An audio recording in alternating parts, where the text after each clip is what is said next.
Did you know the world's first internet bank robbery was pulled off with a laptop and a phone line? In 1994, Vladimir Levin sat in a small St. Petersburg office and quietly moved $10.7 million out of Citibank.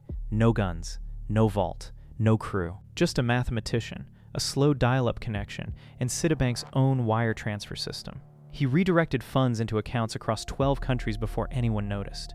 Real customers had to beg to get their own money back. Levin was eventually caught, convicted, and sentenced to 3 years.